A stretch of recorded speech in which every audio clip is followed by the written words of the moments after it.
Good morning বন্ধুরা, সকলে কেমন আছো? আশা করি অনেক ভালো আছো। আমি সুকৃতি, নতুন একটা ব্লকে সকলকে জানাই অনেক অনেক শুভেচ্ছা। আজ অনেকটাই সকাল সকাল ঘুম থেকে উঠেছি। ঘুম থেকে উঠে কিছু সবজি কেটে রেখে দিচ্ছি, কেননা সকালে রান্না আমাকে করতে হবে। আর আজ আমি ঠিক করেছি আমার রান্নাঘরটা পরিষ্কার পরিচ্ছন্ন করে নেবো, কেননা খুব অগোছালো হয়ে আছে। বড় কারণ হচ্ছে আজ আমার হাজবেন্ড মানে মাস্টার মশাই বাড়িতে আছে। সকালে স্কুলে যায়নি, ওদের স্কুলে স্পোর্টস এর প্রোগ্রাম আছে, ওই জন্য 11টার দিকে স্কুলে যাবে।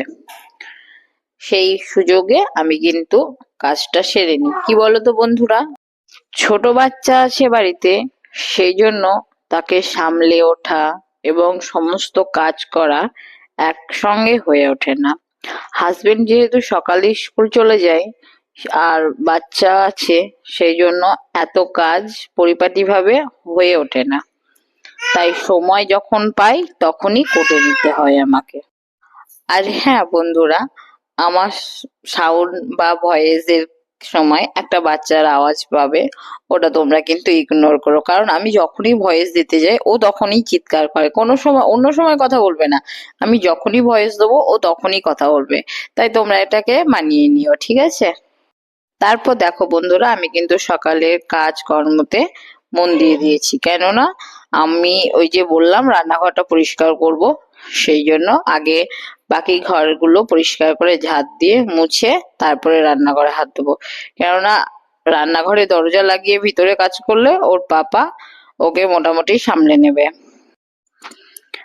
তারপর দেখো বন্ধুরা, আমি কিন্তু আমার ঘরের যে কম্বল বা শতরঞ্জিগুলো পেতে রেখেছিলাম সেগুলো একটা একটা করে তুলে নিচ্ছিলাম, কারণ ওগুলো না তুললে পরিষ্কার করে ঝাড় দেওয়া যাবে না। তারপর সেগুলো গুছিয়ে চেয়ারের মধ্যে রাখলাম।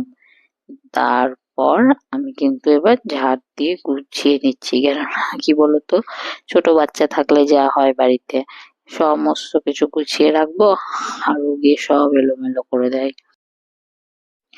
জানো বন্ধুরা, একটা সময় ছিল তখন কিছুই হয়তো করতে পারতাম না।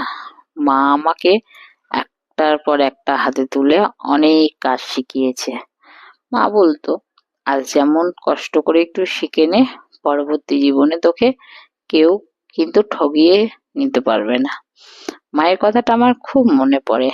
প্রত্যেকটা কাজ মামাকে কি সুন্দর নিখুঁত ভাবে শিখিয়েছিল বলে আজ কিন্তু আমি একটা নিজের সংসার, নিজের বাচ্চা অনায়াসে সামলে নিতে পারি।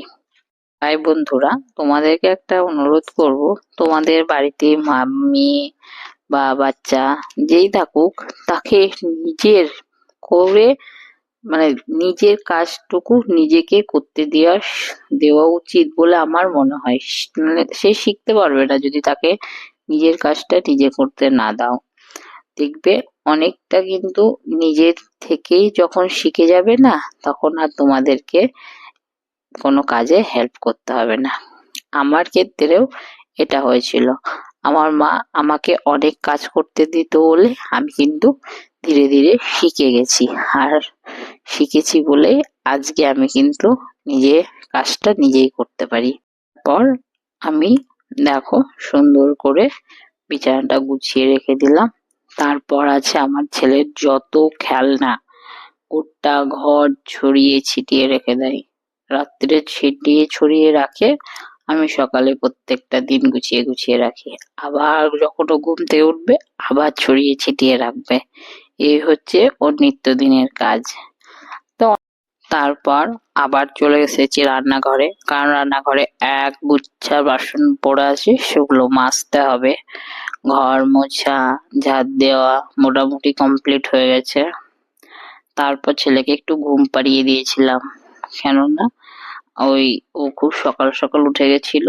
তো তারপর ওকে ঘুম পাড়িয়ে দেখো রান্নাঘরটা আমি কিন্তু পরিষ্কার করে নিয়েছি। সেই সুযোগটা আর পাইনি ভিডিও করার, মানে এত ব্যস্ততার মধ্যে ছিলাম। শুধু তোমাদেরকে একটু দেখিয়ে দিচ্ছি, কেননা বললাম না সকালবেলা একটা যুদ্ধ হয়ে গেল, এত কাজের চাপ। সেই সুযোগে বাচ্চাটা একটু ঘুমিয়েছিল বলে কিন্তু পেরেছি। তারপর স্নান করে ঠাকুর ঘরে চলে এসেছি।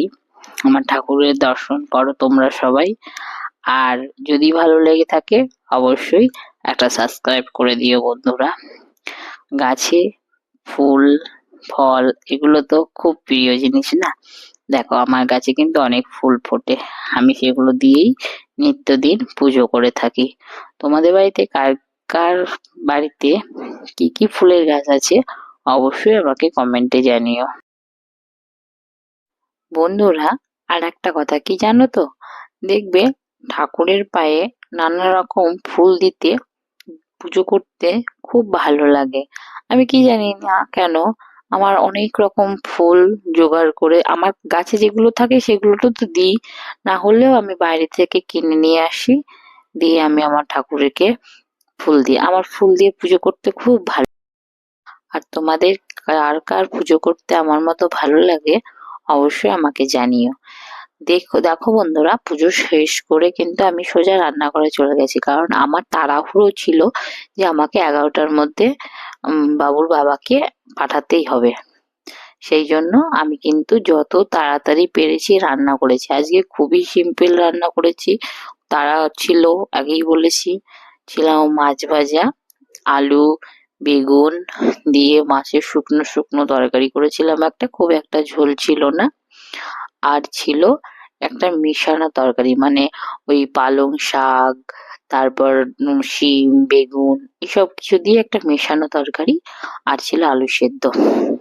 দেখো বন্ধুরা, বাচ্চাকে আমি প্রতিদিনই একটা করে মুরগির ডিম দিই, সেই জন্য ওর জন্য একটা মুরগির ডিম ছিল, আর স্যালাড ছিল। তোমরা কিছু খাও না খাও অবশ্যই প্রত্যেকটা দিন অন্তত চেষ্টা করবে একটু স্যালাড খাওয়া। স্যালাড খেলে শরীর অনেকটাই ভালো থাকে। তারপর বললাম না আমি আমার রান্নাঘরের কাজকর্ম করে নিয়েছি কিছু, বললাম সকালের দিকে যে রান্নাঘরটা পরিষ্কার করব। এখন রান্নাঘরটা সুন্দর করে পরিষ্কার করে গুছিয়ে নিয়েছি। তারপর ছেলের বাবা তো স্কুলে চলে গেছিল 11টার দিকে, আমি ওকে স্নান করিয়ে পরিষ্কার করে একটু ঘুম পাড়িয়ে আমি যেগুলো শার্ট কেচেছিলাম, মানে জামা কাপড় কিছু কাচা হয়েছিল সেগুলো শুকিয়ে গিয়ে ওগুলো এখন গুছিয়ে রাখছি। কারণ আবার উঠে গেলে তনছট করতে শুরু করবে, গোটা বাড়ি আবার হল্লা হল্লি শুরু, আমার আর কোনো কাজ হবে না। সেই জন্য ও যখন যখন ঘুমায় আমি তখন। তারপর আমি কিছু জামা কাপড় শার্ট করে কেচেছিলাম সেগুলো শুকিয়ে গেছে, ওগুলো গুছিয়ে পাট করে রাখছি। দেখো সঙ্গে সঙ্গে জামা কাপড় তুলে এনে গুছিয়ে পাট করে রাখলে অনেক কাজটা কমে যায়, অথচ ঘর বাড়িটাও পরিষ্কার থেকে যায়। আমি কিন্তু কাজ কোনো সময় ফেলে রাখি না, যতটা পারি কাজ করে রেখে দিই। তার